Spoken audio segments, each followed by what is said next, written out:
Para explicar la técnica de resistencia a la polarización lineal, vemos nuevamente el gráfico de la expresión de Warner-Antraut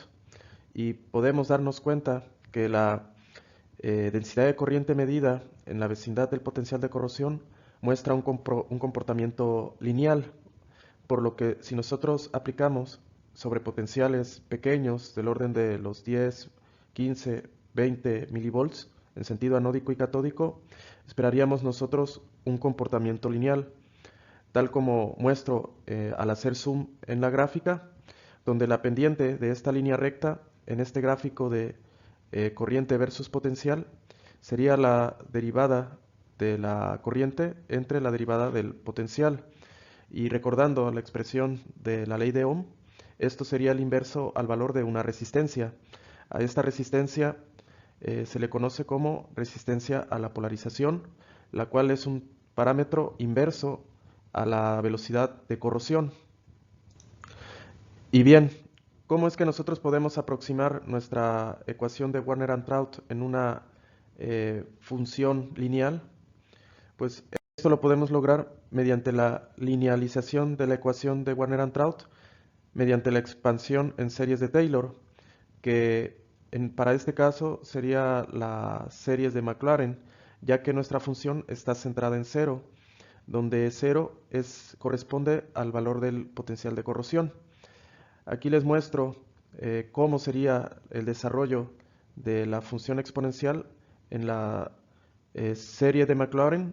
donde se tomaría en cuenta únicamente el término lineal, es decir, 1 más x, donde x es el argumento que contiene el exponencial, que sería únicamente esta parte, tanto para la reacción anódica como para la catódica. Y nos quedaría esta expresión simplificada, donde el delta E no es más que nuestro sobrepotencial, el cual tendería a cero, ya que se aplican sobrepotenciales pequeños, y reacomodando los términos y sustituyendo los valores de las pendientes de Tafel anódica y catódica, llegaríamos a esta expresión, donde el cociente del cambio del potencial entre el cambio de la corriente medida nos daría un valor de resistencia, esto en base a la ley de Ohm, y esto sería igual a la resistencia a la polarización, a la RP. Tendríamos esta expresión en donde las pendientes de Tafel, anódica y catódica,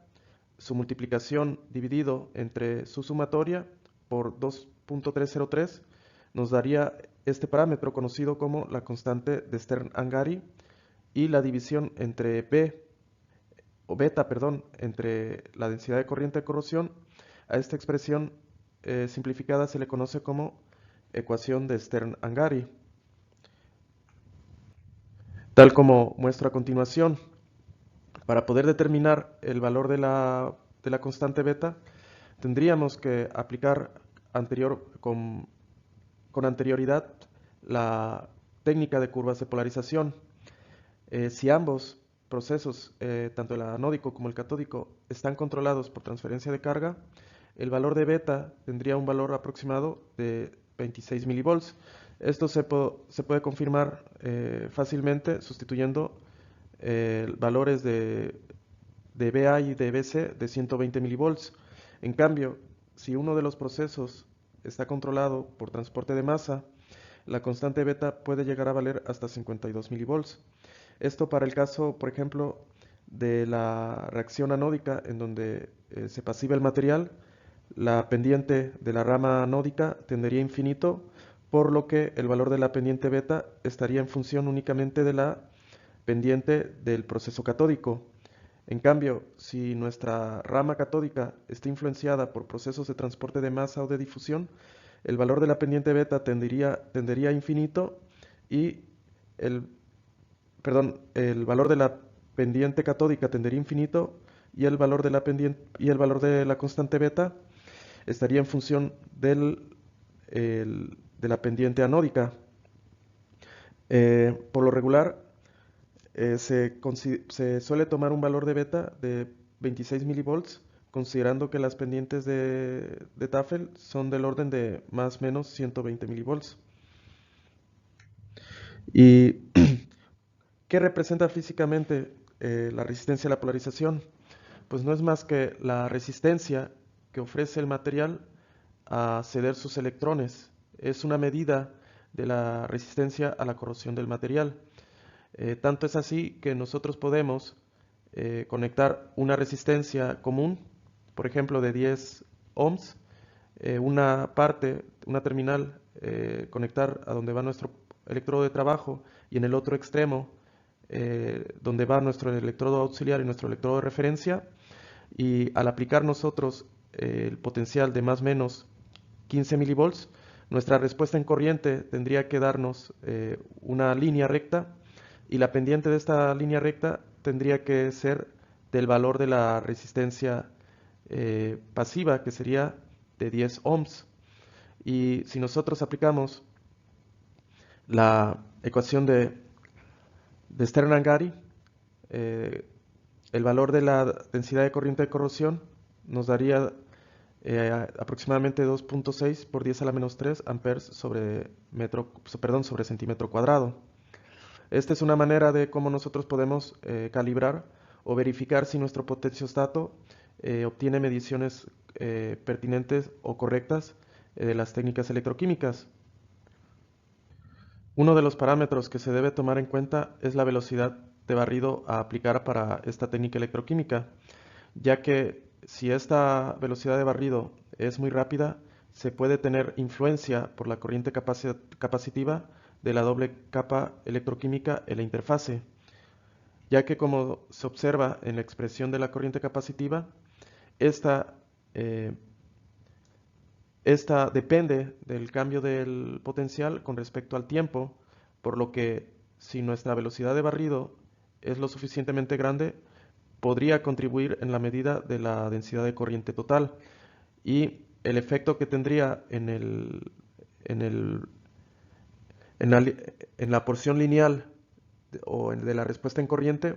sería que disminuiría esta porción lineal y se complicaría determinar la pendiente de la recta y en su defecto determinar el valor de la RP.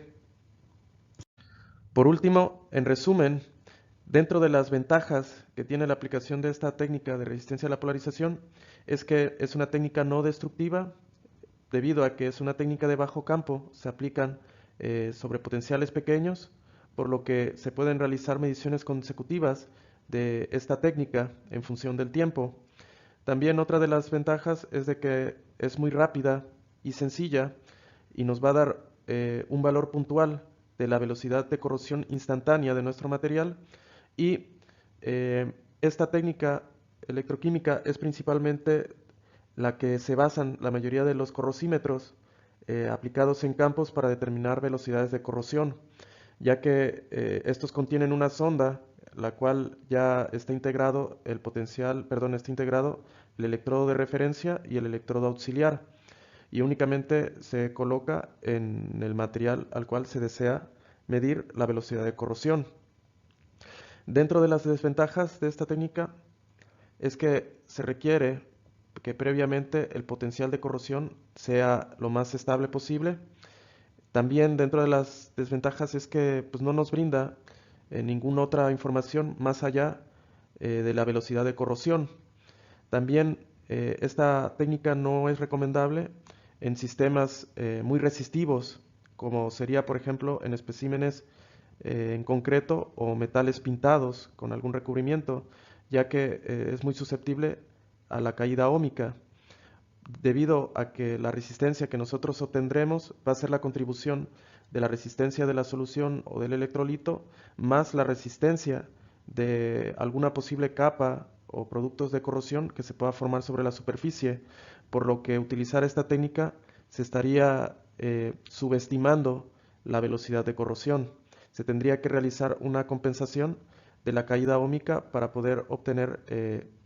datos confiables de la velocidad de corrosión en estos medios muy resistivos. Y por último, se requiere de una velocidad de barrido adecuada para no tener el efecto capacitivo de la doble capa electroquímica, recordando que la norma recomienda una velocidad de barrido de 0.16 milivolts por segundo, Sin embargo, en la mayoría de los sistemas basta con utilizar una velocidad de barrido de 1 milivolts por segundo.